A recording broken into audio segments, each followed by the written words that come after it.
내란 특검이 내일 윤석열 전 대통령을 다시 소환해 조사를 진행할 예정입니다. 이틀 전엔 건강상 사유를 들며 응하지 않은 윤 전 대통령이 이번엔 조사를 받으러 나올지 주목되고 있는데요. 법조팀 취재기자 연결해 자세히 알아보겠습니다. 권준수 기자. 네, 내란 특검 사무실에 나와 있습니다. 네, 윤 전 대통령의 출석 여부 언제쯤 정해질까요?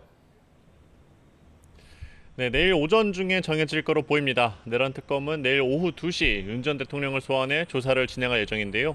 변호인단은 조사를 앞두고 서울구치소를 찾아 윤 전 대통령과 출석 여부를 논의합니다. 앞서 서울구치소에 수감된 윤 전 대통령은 이틀 전에 조사가 예정돼 있었지만 건강상 이유로 불출석 사유서를 내고 응하지 않았습니다. 이에 특검은 구치소에 윤 전 대통령 건강 관련 자료를 요청했고 조사에 응하지 못할 정도의 사유는 없었다는 답변을 받았습니다. 오늘도 특검은 윤 전 대통령 조사를 준비하는 데 주력하고 있습니다.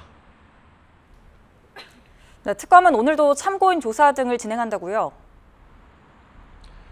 그렇습니다. 김성훈 전 경호처 차장 등이 최근 특검 조사에서 기존 수사기관 진술을 뒤집고 새로운 진술을 내놓고 있는 것으로 알려진 데다가 윤 전 대통령이 다시 구속된 만큼 여러 사건 관련자의 진술이 바뀔 수 있을 거로 보고 특검은 참고인 조사 등을 이어가고 있습니다. 계엄 선포문에 법적 문제가 있다는 걸 알고 뒤늦게 수정하려고 한 적이 있는지, 또 계엄 선포 전 무인기를 평양에 침투시켜 북한의 공격을 유도하려 했는지 윤 전 대통령을 상대로도 내일 조사에서 추궁할 전망입니다. 윤 전 대통령이 이번 소환에도 응하지 않으면 특검은 강제 구인 절차에 나설 가능성이 큽니다. 윤 전 대통령 측은 재구속에 대해서도 계속 반발하는 모습인데요. 변호인이 구치소에서 윤 전 대통령의 운동 시간이 보장되지 않는다고 주장했지만 법무부는 그런 사실이 없다고 설명했습니다.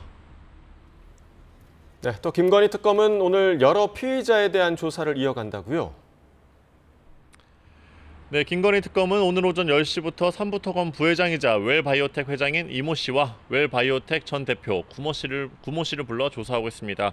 6시간째 조사가 이어지고 있는데요. 모두 피의자 신분입니다. 웰바이오텍은 삼부토건 주가 조작의 배경이 된 우크라이나 재건 포럼에 참여한 회사입니다. 삼부토건과 웰바이오텍은 재작년 5월 포럼이 열렸을 당시 동시에 주가가 상한가를 기록했는데요. 김 여사의 계좌를 관리한 것으로 알려진 이종호 전 블랙펄 인베스트먼트 대표가 연루된 사건입니다. 특검은 김 여사가 직접 관여한 사실이 있는지 집중적으로 살펴볼 방침입니다. 김 여사는 변호인단 구성이 막바지에 접어드는 것으로 알려졌는데요. 특검 조사에 응할 생각인 것으로 전해집니다. 네, 마지막으로 최상병 특검 소식도 전해주시죠. 네, 최상병 특검은 잇따라 대대적인 압수수색을 진행했습니다. 어젯밤엔 해병대 예비역이자 대통령 경호처 출신 송모 씨 자택을 3시간가량 압수수색했는데요. 최근 윤 전 대통령 서초동 자택 등에 대해서도 강제 수사에 나선 만큼 발빠르게 관련 자료를 확보하는 모습입니다. 송 씨는 임성근 전 해병대 1사단장 구명 로비 언급이 이뤄진 멋쟁 해병 단체 대화방 참여자 가운데 한 명입니다. 특검은 송 씨 휴대전화와 컴퓨터 그리고 딸들의 축의금 명부 등을 압수한 거로 전해졌습니다. 구명 로비 의혹은 앞서 말씀드린 김 여사의 측근이자 계좌를 관리한 거로 알려진 이종호 전 대표가 멋쟁 해병 단체 대화방에서 모의를 하고 순직한 최상병의 부대장이던 임 전 사단장이 처벌받지 않도록 수사에 영향력을 행사했다는 내용입니다. 지금까지 YTN 권준수입니다.